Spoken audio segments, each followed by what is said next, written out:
Thank you, everybody, for joining us today for the 7 tips for managing dementia behaviors. So, today we are going to discuss what dementia behaviors are typical, what can trigger these behaviors and how to avoid them, and ways to address behaviors once they are triggered. Again, thank you for joining. My name is Paige Fairbanks-Gunn. I'm one of the regional directors for Koelsch Communities. Um, I've been in the industry a long time, since 1997, and the majority of our communities are dementia care assisted living communities. So I've been in the dementia world for many, many years, and we are just so delighted to have you join us today. And I'm going to hand it over to you, Pam. Hello, everyone. This is Pam Ostrowski. I'm the founder of Alzheimer's Family Consulting and the author of It's Not That Simple, Helping Yay. Families Navigate the Alzheimer's Journey.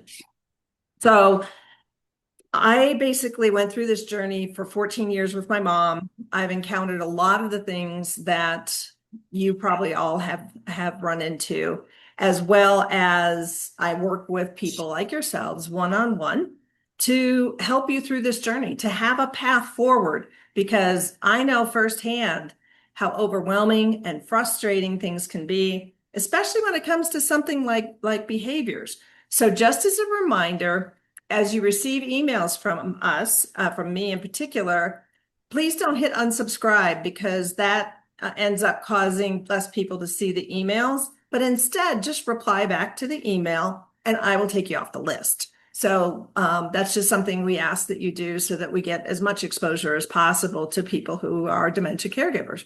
And then our next webinar is Tuesday, June 23rd, same time. And I'll send out a note to you guys letting you know it's there. You don't have to join, but if you'd like to, we'd love to see you. So as another aside, please be sure that you add any questions to the chat, and we will address them as much as possible while we have the time to do so. And otherwise, we'll reach out to you and answer your questions. So Paige, are you ready for your first caregiver question? Yes. Okay, so guys, just a reminder that we don't do a presentation because slides, I don't want to put you to sleep. So we have these conversations with each other. But what we've done is we've taken caregiver questions that we both get. I know Paige has 25 years in memory care and caring for people with dementia. And of course, I have also 25 years. And so we've got lots of stories and examples, but we want to help you. So let's get started with that first question. The caregiver asks, my dad gets really anxious and more emotional in the late afternoon. I don't understand why. He really hasn't done anything all day, but eat, sleep, and watch TV. Why is this happening? So Paige, what are your thoughts on this? Well, I hear this from families quite often. And at a Koelsch community, we really focus on the person being stimulated and engaged throughout the day. We include short periods of lots of different activities, but then when they get through the activity part of the day, lots of restful moments are needed. So short little restful moments, maybe some more smaller group environment with other residents, maybe if they're with their family, a little bit more one-on-one. Also, naps are really important throughout the day. People with dementia, it is a balance. I call it a dance. You go back and forth. You dance between the different behaviors that they're going through and the different emotions. People can get angry. People can get anxious. They can get very agitated at times, but it's also telling us something. These behaviors are telling us something. In the later part of the day, I would say an example for a lot of families when this is happening, oftentimes if they're at home and they're just doing nothing but maybe sleeping, or they're in front of a TV, they are bored. That's one of the biggest things. They need stimulation. Now, maybe not too much stimulation, because too much stimulation can also be a trigger. but it's you finding your way on what is going on with your loved one, and you know your loved one the best. And if you see that they're not getting any stimulation and they are starting to get agitated, I guarantee you it's because they're bored. Yep.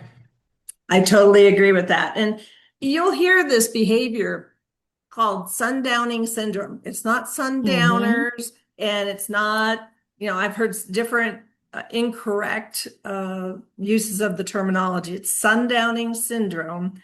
And it usually happens when the dementia, the disease itself, affects the body chemistry.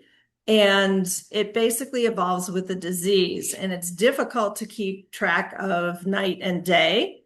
It's also, what if you want the science behind it, melatonin, cortisol imbalances, and misfiring of the neurotransmitters in the brain. So they're not firing and saying, oh, it's not nighttime yet, or it's not daytime. But my experience has been that it really has to do with what Paige just mentioned, which is keeping them focused on tasks, whether it's Hmm. sorting the laundry. I mean, it depends on what stage they're in, taking them out to a museum and walking with them during quiet times at the museum, not when it's crowded, not the first day of an exhibit, but helping them enjoy their day and have something in the morning, have a snack, and then do something else, and then maybe a nap or a little bit of TV. I've had some of my clients ask me, what do I do if the person sleeps for 2 or 3 hours? And it's like, no, they're not allowed to do that. So, because it totally disrupts your nighttime. And if you're someone who has your person with you in your home, they're going to be up at like 2 in the morning, 3 in the morning, because their sleep patterns are totally interrupted, right, Paige? Yep, and you're not going to get any sleep.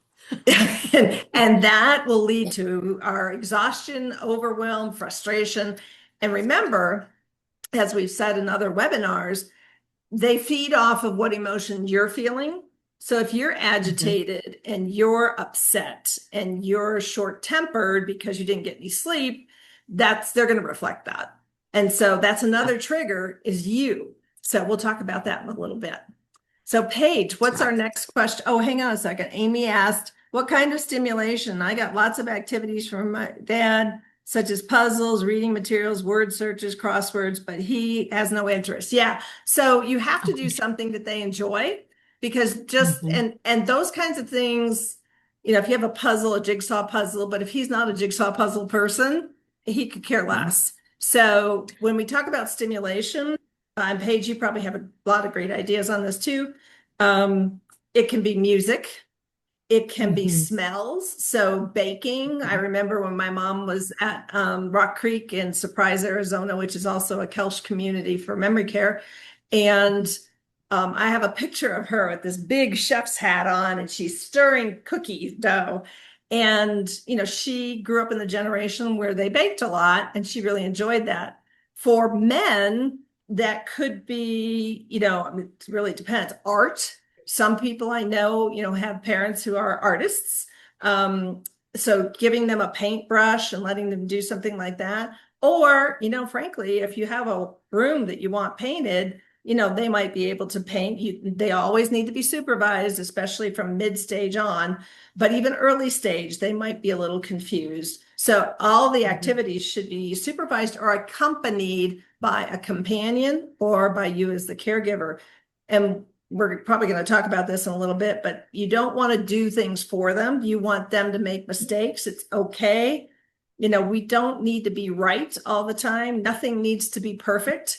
It's more important, based on whatever your person's, what their history is. Like if they like to do Mhm. photography, give them the camera and let them take pictures. I mean, there's lots of different things. So Amy, if you can, um, figure out or talk to your dad if he's early stage enough, and ask him what things he liked to do. And he's your dad, so you probably already Mhm. know the answer to that. But just giving him stuff to do is not going to work. That is Yeah. not. Oh yes, you should listen to his Yeah. music, absolutely. So he used to And like doing puzzles. So that usually yep. indicates that that It's they probably can't. too complicated for him. Exactly. They can't It's do too it. complicated. Yeah. Yep. What about you, Paige? Yep. What things do you guys do aside from baking cookies and listening to music at Well, Koelsch? and in a Koelsch community, and Amy, just to kind of go back to your, with your dad, like Pam said, and we both agree, dad may have been, and this has nothing to do with intelligence, okay? Your loved ones, your caregiver is a very intelligent person. But Good when you point. have dementia come into play, a lot of these things that they used to be able to do and that they enjoyed, they just can't do it anymore. So sometimes most times and eventually it will become too complicated for them to do. In a Kelch community, we have, people that do word finds. Crossword puzzles are a little bit too complicated. It just depends. So Right. we'll do word finds, but we do a lot of activities where we have the staff really prompting them and cueing them to do things, complimenting them on the way. And, oh, that's not a problem. Let's try this. Or Right. it's okay, things like that. You can't correct them. I mean, you can if they ask, or let's try it this way. So it's really kind of just, funneling down to the 101 basics of it and really just making it about having them not have to think too hard Right. because Perfect. it's complicated for them to find out how to do that. Not that we don't want to stimulate their brain, but if they are having complications of it and you're seeing that they're not able to do it or they walk away from it, it's best to just kind of step back and try something much simpler. And also Um, you can also do that if it didn't work today, it might work tomorrow or the next day. So it just yes. depends because we all have good days and bad days. Deanne mentioned washing. Her husband likes to wash dishes and help fold clothes, which are great things to do. And just as a tip, so if your loved one, folds the clothes, just go upstairs, say, I'll take this upstairs, and then you flip it upside down, you mess it up, you put it back in the laundry basket and say, look, I found another load that needs to be folded. So they don't know that they're folding the same clothes, most likely, if depending on what stage they're in. But you are keeping their hands busy, they're looking at colors, sniff, they can smell, detergent and clean. And I also like that Deanne said that he also likes to sort coins in a jar, which is an excellent activity. That's a Buttons are great one. another one, right? Yep. Coins and Yep. buttons are another great activity. And you're absolutely right, Deanne. My heart warmed when you wrote, he can't do it accurately, but it doesn't matter. Exactly. And it doesn't matter. Yes, Dan, you're Doesn't. getting it. It doesn't matter. It Okay, Paige, doesn't what's matter. our next question? Because we have a ton of things to cover. Okay. All right. So my mom gets anxious and then angry with me when I try to help her. Why is this? And what causes these dementia behaviors? It's a great question. And I It's a think great all of one. us have been through the angry situation. And I want to be clear when we're using the word behaviors, which usually has a negative connotation, but honestly, its Right. definition is how you communicate.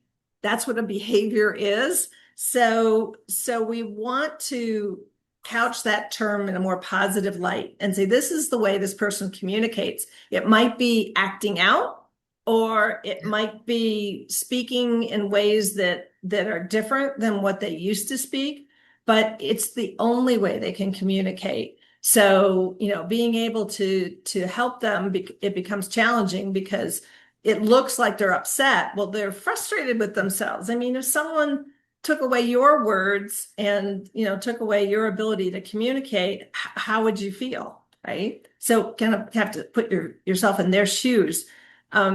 And also many times a person with dementia gets anxious. What you're seeing in the behavior, from the behavior is, I'm anxious, I'm scared, I need reassurance, I need to feel safe.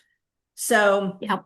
the way you address that is by, like, I'll give you an example. It was Christmas time, and the memory care van took a group of us out to look at Christmas lights at night.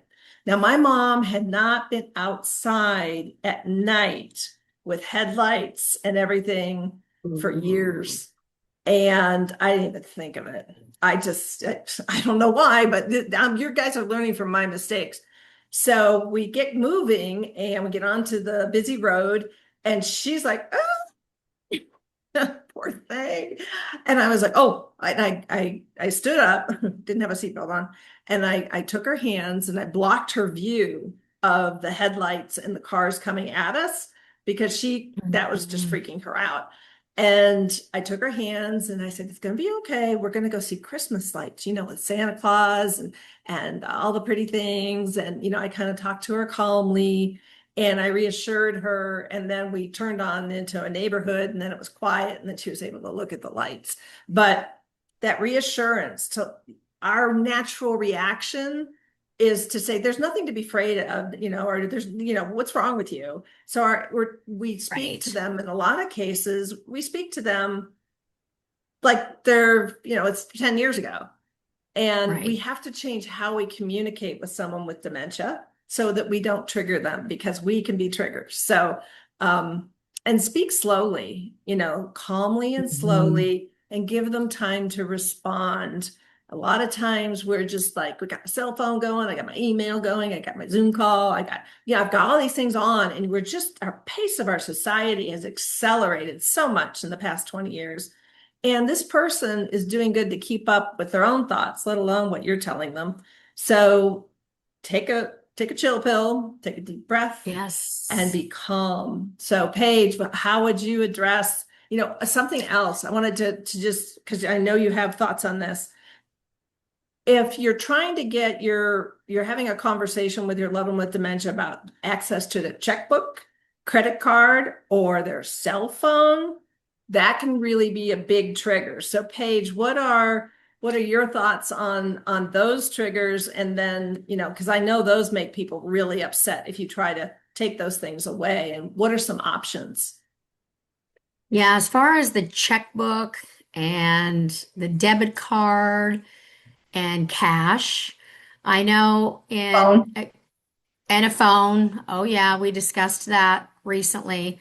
The phone, yeah, the phone's a big one because I know Pam, you and I talked about one client that you were working with.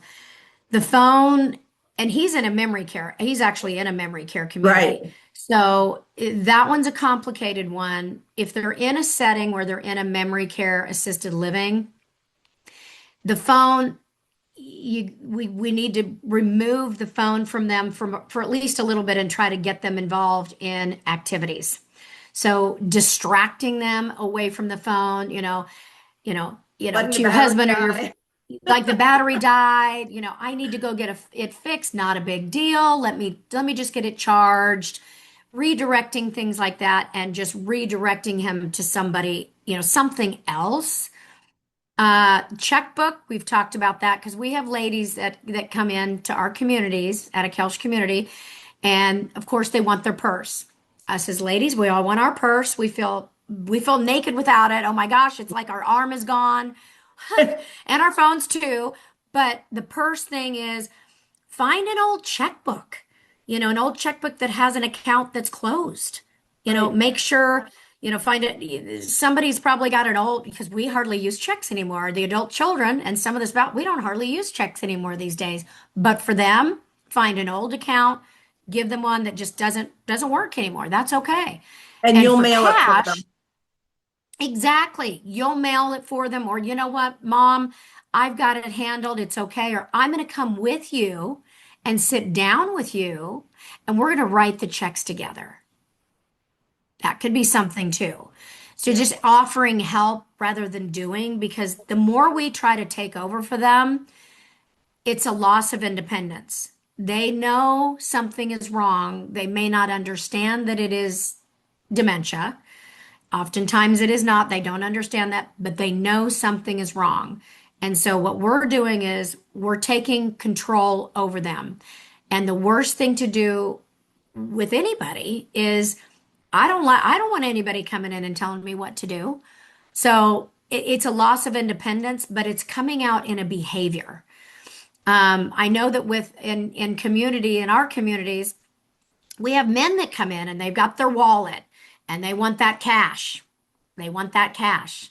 So what we have done is now for those of us on the call, not counterfeiting by any means, but we'll just take They don't pictures. have any We'll need take for it.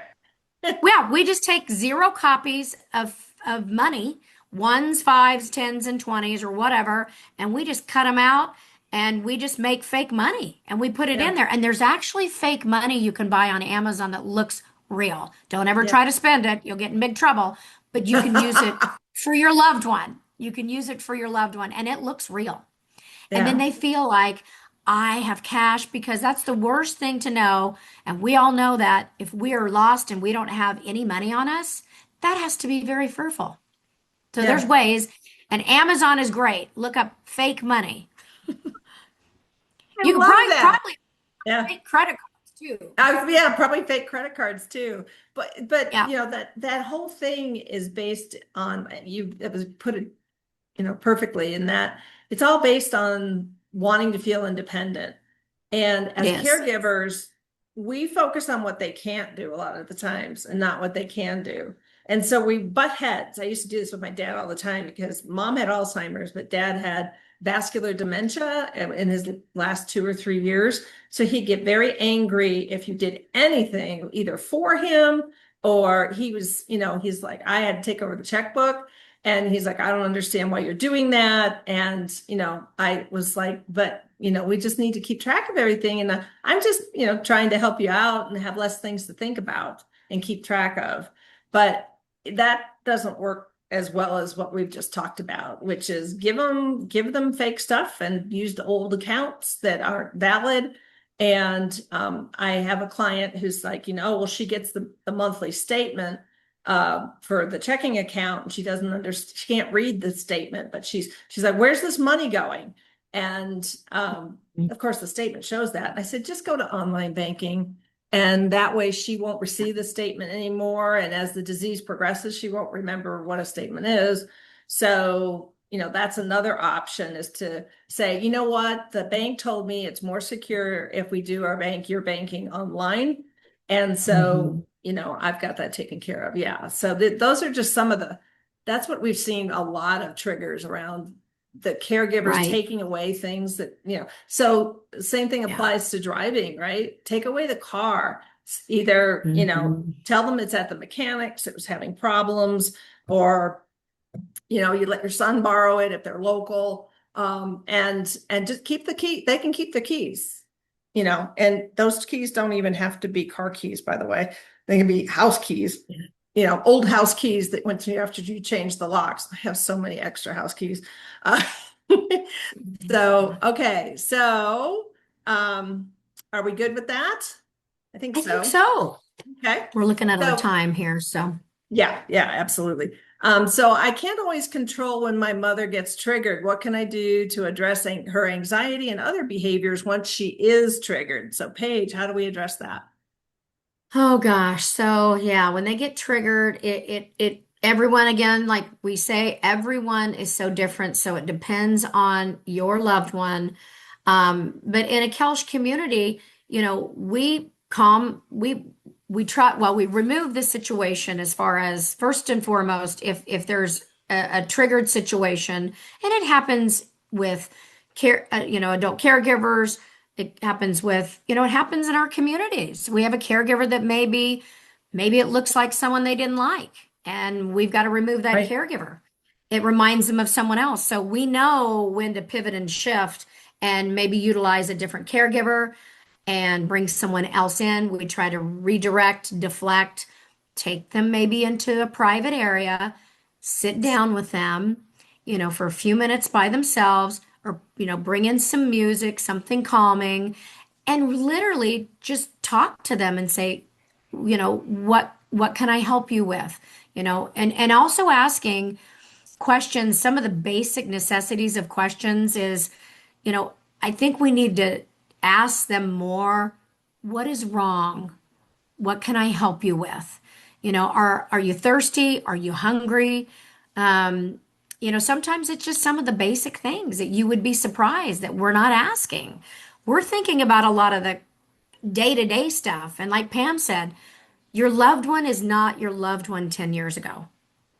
So They all how are we changing our behavior as caregivers to help them? Because there's so much coming in, and if we continue to treat them like they were 5, 10, even a couple years ago when they were, really still really good, and maybe they are right now, but knowing down the road, they're going to know less and less, unfortunately. And so we have to be mindful of that and really simplify things and really kind of get back to the basics on stuff.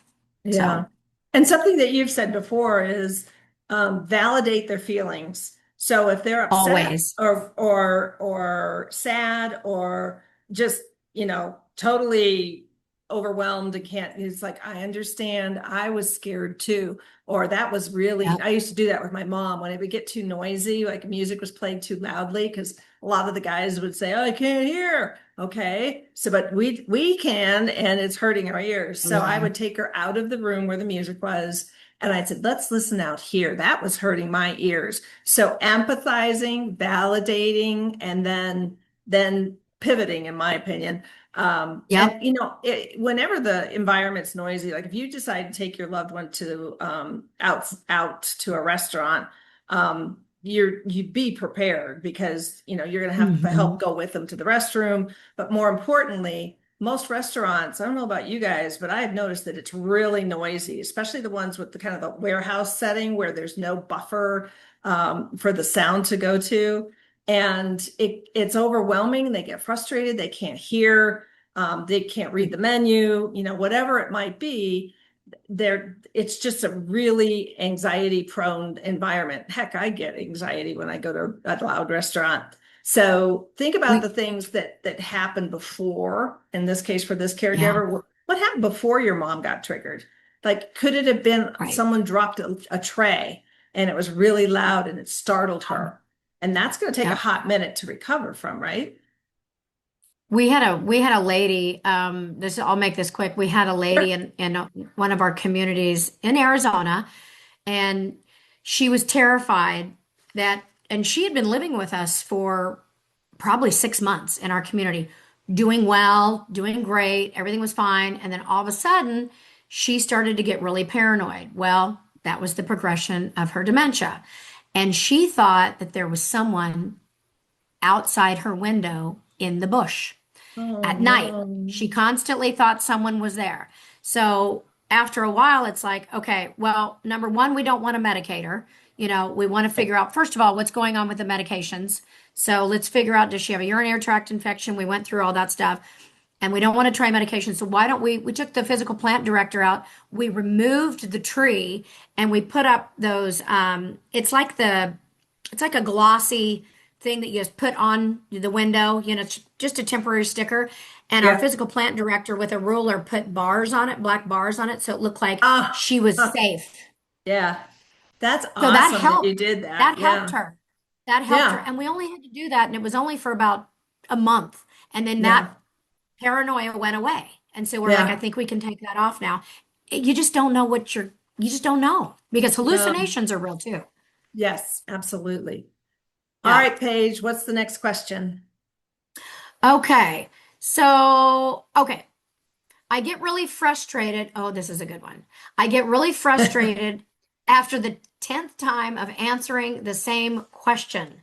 What do I do to stop my dad from doing this? Wow. Now that So, yeah, we get this one's a tough question one. almost all the time. Oh yeah. Oh yeah. This This one's is this really, one's in every, yeah. yeah, this is almost in every video. Yeah. Yeah. So there's a couple things that go on. So I always look at what the caregiver's mentality is, and then what you can do to help your loved one with dementia. And if you think about the way she asked this question, what can I do to stop my dad from doing this? You can't. You can't stop Right. someone with dementia from asking the same question over and over again.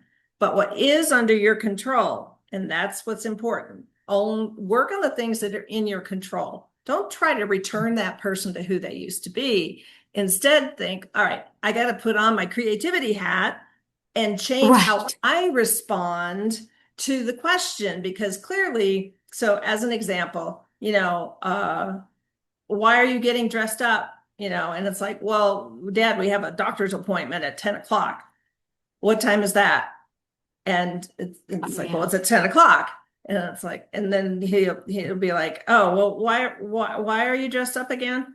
And, they keep asking that Mhm. question. So when you say doctor's appointment at 10 a.m., any one of those words could not Mhm. resonate. The brain can't process the words. So you have to respond differently and say, we need to get in the car. We're going to go get in the car. So put your shoes on. And Mhm. that might resonate. You might have to try a third attempt at, well, let's get going. And, that you don't need to tell them they have a doctor's appointment at 10 a.m. That's way too much No, information. Just say, it's we're going too to go for much a ride. information. That Yep. might be another way to say it. But they don't need to know they're going to the doctors. And this is usually, you'll see this end of early, beginning of mid stage. And then you hear things like, I want to go visit my mom. I want to go visit my mother. Well, his mother passed away a long time ago. And so instead, you can say, oh, your mom used to make the best chocolate chip cookies. And I remember the recipe. Would you like to make chocolate chip cookies? And we can reminisce about mom or your mom. And that way you're taking the topic and you're validating the words that they're using, but you're also Mhm. slightly pivoting into chocolate chip cookies, and that they also smell really good. We forget about our sense of smell, our sense of sound, taste. All those things are stimulation. To answer the earlier question, those are all things that are stimulating. Sniff a bunch of spice jars. That those are things that the brain goes, ooh, I know what that is. Ooh, that's familiar. So, ultimately that's what you have to do is change how you respond. What about you, Paige? What are your thoughts? Well, the question, yeah, it's many, many questions repeatedly through the day. I would suggest, if you what like Pam said, depending on where your person is, a schedule might be very helpful for them. Writing Only them a two things schedule, though. Only two things, only because two. otherwise Yep. they get Yep, overwhelmed. only two things. So you could have a whiteboard for them if they ask, a few minutes before and let them know that. I mean, I know with my aunt, and I think I talked about this in the last webinar. I mean, my aunt doesn't even have dementia, and she's 77. And I mean, maybe she's getting a little bit of forgetfulness, but I mean, I just write her a schedule, and so that helps. And that's really good in early stage or, mild cognitive Yep. impairment. Yep. But in Perfect. the moderate stages, it's best to just not mention anything until either the day, an hour or two before, or let's go for a ride. And we're going for a ride. I think that's definitely best because they get anxious because they're starting to feel like, oh, I'm missing something, or I have to get ready, or what do I need to do to prepare for this, or who are these people that I'm going to see? It just it's the fear of the unknown if you Right. throw out too much to them. But you just have to lead with kindness, and when they ask for these questions over and over again, you have to act like you heard it for the very first time every time. Yep. Always be You just gentle, do. never get upset, don't get frustrated, That's you right. know. Yeah. That's right. And And go yeah, ahead. you just have to, yeah, I mean, you do. Go ahead, Pam. Well, I was just going to say, a physical touch is very reassuring. So what you're Yes, it doing is is. letting this person know, I've got this. And I have one client whose the husband was saying, that he didn't think that she had watered the plants or fed the dog, one of those two. And she's like, "Did you feed him? Did you feed him?" And a lot of times, people with dementia overfeed their dogs. Like if your dog starts putting on Yeah. weight, you will know that your loved one with dementia doesn't remember when they fed them. It keeps feeding them. And the dog, of course, if anybody knows dogs, it's like, I did not eat. Right. You need to feed Right. me. I'm starving. So they're not any help. But just reassuring them, yes, I took care of it. I've got you, Dad, or I've got you, Mom. Mhm. Maybe you take them around to, you separate out the dog food for morning and evening and label it and say, oh, this bag's empty. See, so we did feed him. So give them tools to help them learn or to realize that, oh, okay, that is taken care of. Because again, that's coming from fear, right? So, Right. okay, I know. next I know. question. I'm afraid to put my mother in memory care because I don't know how other residents will behave towards her. And Paige, this has got you written all over it. However, she needs better care than I can provide. So she says, help. So can you help people understand like what happened? When is it time when you're encountering these behaviors? And then are there behavior issues that this person needs to be concerned Yeah. about with other residents? Well, if you're looking at a memory care community for your loved one, and in a Koelsch community, this is a very overwhelming situation for anybody. And Pam and I live this with clients and in the communities that I'm in all the time. So I can't even imagine how families feel on what to do, and they come to us for advice. So at least in a Kelch community, we really find out, we want to meet with the family or the spouse and really get a good idea of who your loved one is first and foremost. It is all about the discovery.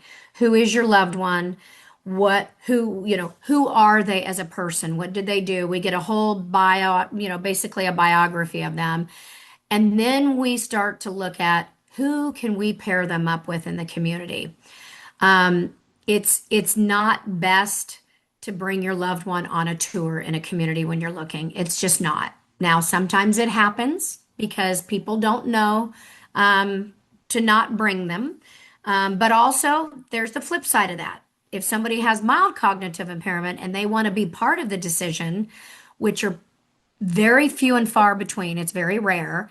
Of course, they can come on the tour and we want them to be part of it. But about 85% of the people, in my experience, have no idea that their dementia is there, or it's so in and out that they're in total denial because of the brain, because of their brain damage. So, what we really want to do is we want to find out first and foremost about them. Then we integrate them in with, other community, with other residents. But it's very important to understand in selecting a memory care community, you need to make sure that the staff are trained. Okay. If you're All of selecting them. all of them and every single staff member from the receptionist to our dietary culinary aides to all the leadership team to all the care staff. We have licensed nurses on site, which is amazing. That's not the norm, but everyone from top to bottom, everyone that works in our building, the laundry attendants, everyone's cross-trained and staff trained in dementia care. And we do monthly trainings with them. We do extensive training. We adopt the TIPA Snow, basically concept and caregiving through the TIPA Snow, and it's all in the positive approach to care. So when you are selecting, when people look at just assisted living, if your loved one has dementia, make sure that if that community, if you're choosing an assisted living that has a memory care attached, make sure that all of the staff are trained. In my opinion, when I talk to families, I let them know, listen, if you have cancer, where do you go? You go to an oncologist. If you have dementia, where would you look at wanting to go for your loved one or the best possible solution and the best care? It would be a memory care assisted living community because a standalone, a standalone memory care community. Because when not saying that other communities aren't great, they are, but when you have an assisted living community attached to a memory care community, are all their staff being trained? Because you have your assisted living community here and you have your memory care down the hallway. these staff crossed over into different They levels have of care shared because staff. Yep. we have shared staff. So you need to make sure that when you are out looking, that they all are dementia trained. And I Yeah. guarantee you that there's going to be some little holes there, that there are people that probably aren't fully or, at the highest level dementia trained because caregiving, trying to find caregiving staff and good caregiving staff, we have been in a national caregiving crisis for years, and it's just been worse since COVID. And we're in the repair mode, and it is hard. It is hard to find really good staff. And so they have to be trained. And even when we're finding green staff, the new people to come in, and we want all new people, we want to train them the right way and nurture them on the right road. But they all have to be dementia trained, and it has to be at constant. I mean, we have to live it every day, 24 Yep. hours a day. So Yep. the staff Absolutely. training is so important. One of the It really things is. that I really liked about the place Mom was at, that's a Koelsch community, is that they had separate areas. So people with lower needs, which was not my mother, Oh yeah. had their own dining room and activity space, and the people with higher needs, because my mom lost her ability to speak about 8 years before she passed, and she lost her ability to walk 5 years before she passed. So she was full on care. And so she could eat by herself for the most part, and that was fine. But the fact that they separate the two, because Yep. one of the big objections to moving to memory care is that the person's, doesn't want to hang out with other people who have higher needs. And by separating them a little bit, Mhm. that addresses that need from the family mostly, but also the person, the loved one with dementia, that they can function in that capacity with peers Yeah. who don't have as high needs as the other people, the other group. And Yeah. as Paige mentioned, the training, that's one of the reasons that my mom's doctor recommended a Koelsch community. But one of the fun things that people don't realize in memory care, it's not just a bunch of people, either in wheelchairs or wandering around aimlessly. I mentioned the baking. I have some of the most Mhm. wonderful, heartwarming pictures of my mom and I. They sponsored a ladies' tea, and all the different china. They had all these different pieces of china, teacups, and then big floppy hats. And like they would have at the, kind of like at the Kentucky Derby. And so I had a Yes. hat on Mom, and I had a hat on me, and we have this picture where she has her hand up on me, giving me a kiss, and on my Mhm. hat. And so, that's creative. I don't know of any place else that would do a ladies' tea. And they had the boys have, something else to going on. But, having painting, and my mom had never painted a birdhouse in her life. And the day we were moving in, I went to her room and moved stuff in. And I told the activities director, there's no way that, she's going to do much of anything. And I walked into the activities room, and sure enough, my mom had a paintbrush in her hand and she was painting the birdhouse. And a lot of times we project their limitations on them as opposed to giving them the opportunity. And I want to remind everybody that, that's really important. And one of the reasons we answered this question is because we do have someone right now who asked about this responded to my email asking what questions do you have. So I wanted to make sure that, Linda, this is for you. Uh, And okay, what's I'm glad you brought that up, Pam, because we do dual programming, and that's a very, very important piece of that because we have very high functioning residents in a Koelsch community, mild cognitive impairment. Then we have people that are more in the later stages into, early moderate. I mean, there's all sorts of, you got mild, moderate, later and stages. There's all sorts of right. different people stage them in all sorts of different ways. But we do divide the dual programming for our higher functioning residents and things that they can do together versus the ones that are a little bit, they're more into their Advanced. staging, and they're more advanced, and it's more stimulation, sensory, music, paraffin wax, lotions, yep, tactile things. So we do Mhm. dual program, and the dining rooms are different too. So, So, there, Amy asked if there's a community, a Koelsch community in Indiana. no, no, no. Yeah, we don't. I'm sorry, we don't. But if you email Pam and I, we'd be happy to try to hook you up. I could probably find somebody that I know somebody that would find somebody in Right. We Indiana have to do. resources around the country. So We just do. reply We back to do. the email with your question, Amy. Um, Yep, absolutely. Also for you guys, I have a list of questions. It was published in the Alzheimer's Foundation of America's magazine, Alzheimer's Today. And it's, what questions should you ask a memory care community when you walk in, you make an appointment, you have your list of questions. And that way, when you walk in, I know I was anxious. I didn't have my mom with me, but I was like, all right, so, I don't want to feel like you're selling me. So here's my questions and you listen. And if you have a good memory care, they're going to say, let's go through your questions, not let me give you a tour or, let me show you around first. It's like, no, I want to get my questions answered first, because if you don't answer these questions the way I'd like you to, then there's no reason to go on a tour. So, and you want Right, people who are going to listen to you, right, right? All right, right, Paige, right. what is next? Okay. What are we on? Six here? Sorry. Yes, we're at No, 6. we're on six. Okay. Are there ways to gently get my mom to do what she needs to do? Is there a good way to redirect her from doing things I don't want her to do? And that's a tough one. Well, it's the Can be, can caregiver. be, can be. Well, it has to do with the caregiver wanting to The tell the mom approach. what to do.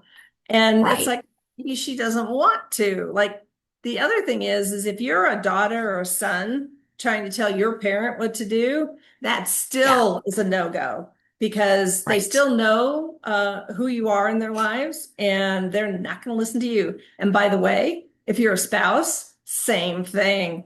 So we have to Yeah. change how we talk to them, how we interact with them. So, and that gets you back to the root of the question, which is, why do you want your mom to do a particular task? Like, is it to go to the Yeah. bathroom? Is it to take a shower? We do have videos about how to get them to do things like that. But when you're talking Mhm. about behavior triggers, you pushing her to do something that she doesn't want to do, you're the trigger.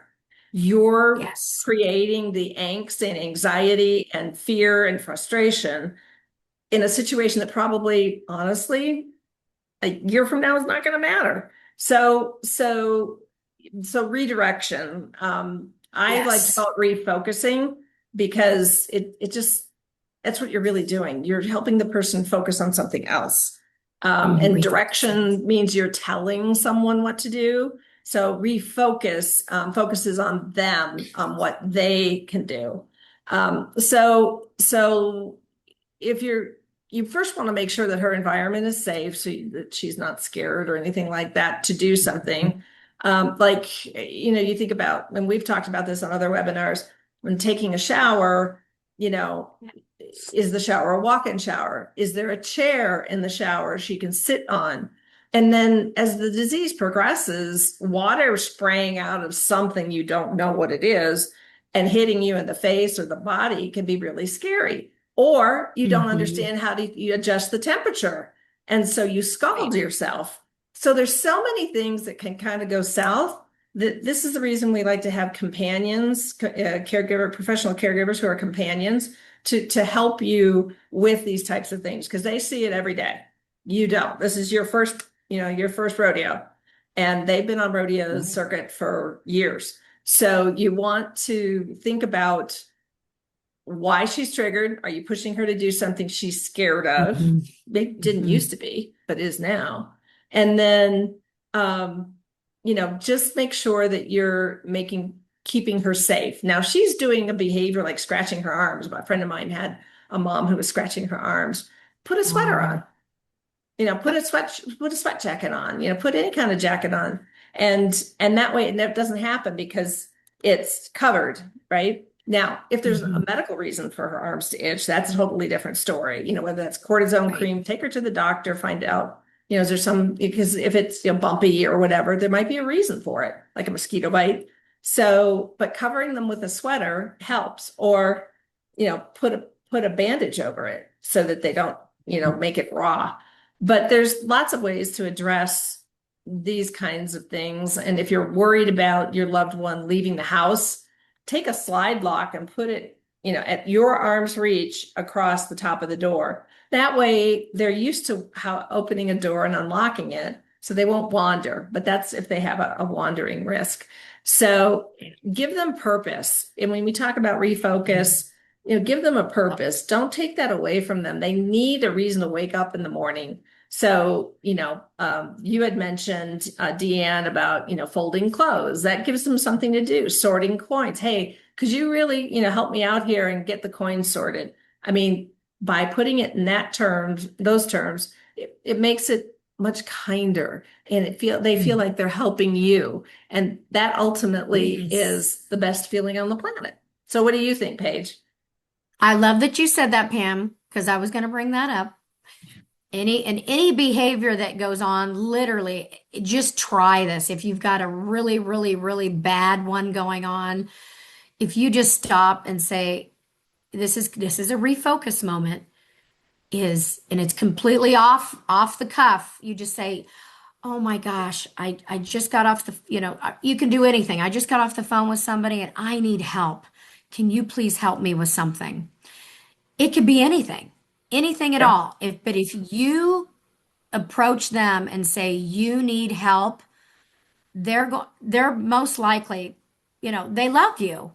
It's your person, Yeah. and they're going to do anything they can to want to help you. So that usually is going to kind of turn them to like, oh, what do you need? Do you know what I mean? And so that will help with things. I mean, you can use that. So I'm glad you brought that up. But kind of going back to the previous question, sorry, everybody. For example, if you have, I know, well, in our Koelsch communities, residents forget their walkers All the time. all the time, all the time. And it's very common because they don't remember and they're not going to remember. Now, if they've used a walker for a long time and their dementia gets worse, they usually tend to keep the walker. They've learned that part and they've learned it. But if you just try to introduce a walker to them and they're not capable of relearning something, it's constant. You're going to have to put that walker in front of them all the time. So our staff is constantly, it's almost like an orchestra throughout the day. Everyone is, going around and getting walkers for everybody. We know this resident can't do it because if they get up, then we want to make sure we put that walker right in front of them because we don't want them falling. And then eventually in a community, eventually it moves to a wheelchair. But the safety part of it, I mean, just like to Pam's point with showers, I mean, they don't need, family members think that they need to be showered every day. Well, Right. number one, I'm here to tell you, you don't need to be showered every day. Um, and they don't need to be showered every day, especially because their skin is very thin and it dries it out depending on what part of the country you're in. I'm physically in Arizona, and we have horrible water, but you don't have to do that. You just, you could do a couple days a week, and you know what? You don't technically have to do a shower with the shower head coming down.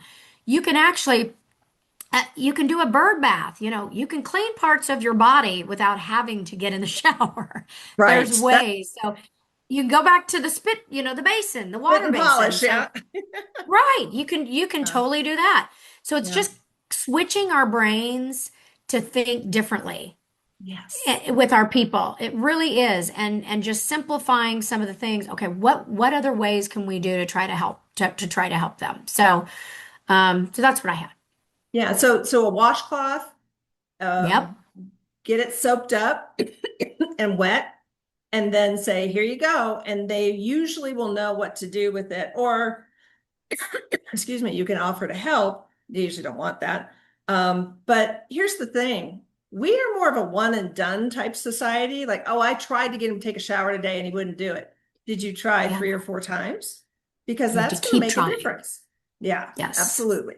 Yes. And Pam, to your point, and you always bring this up, and it's a great one, is they mimic you.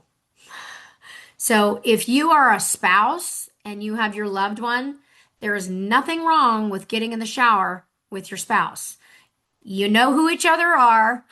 You've been with each other for years. There's nothing wrong with getting in the shower together. And we're taking a shower together. That will help. And if you're an adult child, then, Mom, I just got out of the shower and you know what? I'm having a hard time. So I'm just going to go in the bathroom and I'm just going to wash up. Why don't you come with me? Let's do that together. There's nothing wrong with that. I mean, these are people that you're intimate and close with. These are people that you love. So there's nothing wrong with doing things together because they mimic what you are doing. And it helps them feel like they look at you and they see you doing it, and then they'll start to kind of do it too. Because a lot of times they need that. They need that rather than telling them, they see you doing it. So that will help. It has helped. I know it because it happens in our communities all the time. Oh, Pam, you're on mute. Oh, that's okay. There you go. You're absolutely right. I mean, you're spot on. So ultimately, try it different times a day. If they say no, give them a treat, refocus them on something else, and then try again. All right, we have Great. number 7, and we're almost at the top of the And hour. we're almost out of time. Okay. All right, so we might not. Okay, so the question for Paige is, my father has been diagnosed with early stage dementia. I want to be prepared to help him, but I'm not sure what I'm preparing for. Can you tell me what are some of the dementia behaviors? So Paige, what would you say are we'll do the top 7 and we just need to whip Okay. through pretty quickly. I think we covered a lot. Okay. Oh, yeah. Biggest one is asking the same question over and over and over again. And it's not all the time, but it's usually throughout the day. And sometimes it is. It depends on your person. Sometimes their short-term memory, it resets in minutes. Others, it takes a little bit longer. Just depends. But asking the question over repeatedly. So, and then we talked about anxiety, frustration, and then a big one is wandering. Wandering is one of the biggest things, behaviors, and behavior is always a bad word. It is a behavior. It's not a bad behavior, but it's a behavior. And the wandering, I'm telling you, is so scary because it can be very scary at one time. The one time they get out of your house, the one time they get lost in the store, the one time that they're driving and they get lost can be catastrophic. Yeah. And I'm not kidding. I'm not trying to scare people, but it can be really bad. And so Well, and you it want to doesn't make happen sure. to everyone. There's a lot of No, people. and it doesn't. Yeah. And it doesn't. Yeah. No, it So doesn't. but it's something that you need to be prepared for and watch them Yep. if they're heading for that door. Yep. And see where they go. If they open the door and start walking out, you can say, Mom, I need your help, or Dad, I need your help, to get them to come back. But that's a good cue.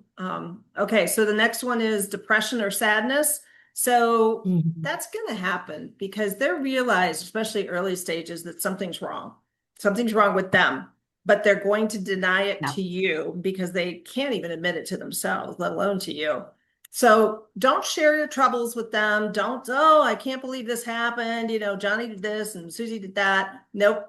Everything is sunshine and rainbows. Oh, I'm so happy to see you, and we were doing this and let's go do that. And it's all upbeat. You can Yeah. save your frustrations for another person, but not with a person with dementia.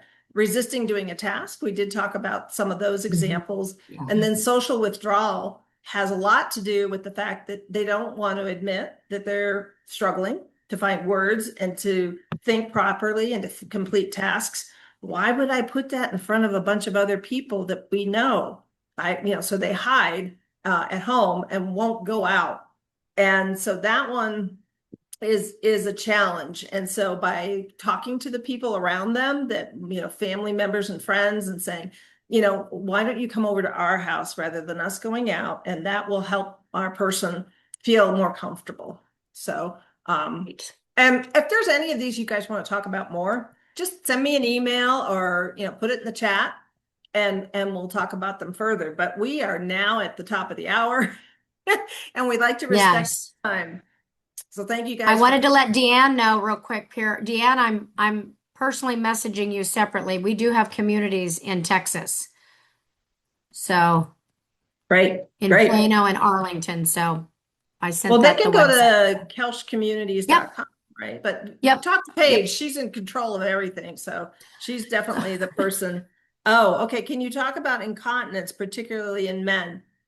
That's not a Oh, yeah. behavior. That's a loss of bladder control. There are medications for it if you're okay with medications. Um, but if they don't know that they have incontinence, Paige, how do you guys deal with that? I know this is a Well, the incontinence piece is tricky. So the once they become incontinent, number one, we constantly are having our caregivers, we put them on a toileting schedule. So for the gentlemen that are still, having fine, doing just fine, we want to make sure that we put in their service plan, their care plan, that we're taking them to the bathroom every few hours. And we're just making sure that we let them know, hey, everybody's taking a bathroom break. Everybody needs to go to the bathroom. Everybody's going to the bathroom. before meals and Yep. after meals. I remember mom being Yep. on the schedule. Yeah, every two Because of hours. the biggest part of the incontinence issue is they can't find the bathroom. So, and frequency, as we all get older, I know as I'm getting older, my dad had it. He was like, he couldn't fly on a plane anymore because he said, I've got to go to the bathroom all the time. So it's constantly redirecting them and just taking them to the bathroom and making sure, do they even know where the bathroom is? Yeah. So, that we just have to be mindful of that they may not know, I mean, and Well, we, and again, Deanne brought up the fact that he refuses to wear the leak-proof briefs or undergarments. We do not call them diapers, guys. yep, So what that's would you right. do in that situation where they refuse to cooperate? If they refuse to cooperate, so I'm assuming he's going in inappropriate places, or he's just going in his pants. Like he's just going. I don't, there's Well, two you things. So if he dribbling all if the way he's going across in the carpet. inappropriate, he's what? Dribbling all the way across the carpet, she said. Oh, okay. Well, you know what you could do? And there is a website called Buck and Buck, and it is adaptive clothing. Pam, if you could look that up, it's Mm-hmm. called Buck and Buck Clothing. You know what it is, but if you could pull me the link. Um, it has adaptive clothing, and if you want to try it and it's not forever, but it has clothing that makes dad look like he has a shirt on and he has pants on, but it is actually a jumpsuit. So I don't know your dad. He may be completely freaked out at that. I mean, he may not be ready for that type of clothing, but we use those in our communities when we have issues. But in our communities, like I said, we're taking them every couple hours and just putting them on a toileting schedule. But if he's That having the usually gets rid of the incontinence, problem. yeah, that usually gets rid of the problem. I mean, I would maybe check if it's something new, maybe check to see if he's got a urinary tract infection. And if he won't wear the briefs, you know what I would do? Try this. I don't know, you might get swatted at, and then just have him Yeah, available to come back. they look like Remove his normal underwear. clothes. If you go to the website, guys. Remove his underwear and put in the briefs. And there are briefs online that look like they're gray or they're different colors. They don't look, and it's a pull up. It's not, it's a brief, it's like a depend, it's a pull up, adaptable, it's the briefs.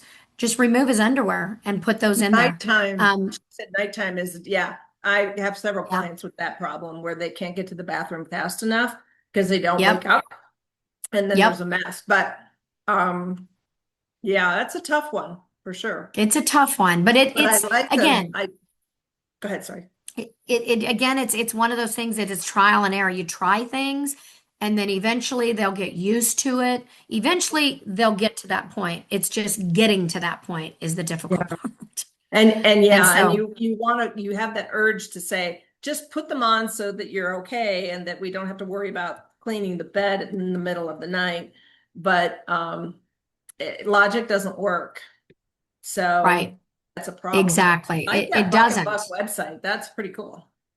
Oh yeah, the Buck and Buck website is amazing. We've used that a lot in our communities, and it's not forever. It's just we have to get through that piece. The gentleman, it's usually and oftentimes, even if we take them to the bathroom, sometimes they'll just go in inappropriate places, and we just have to work through it.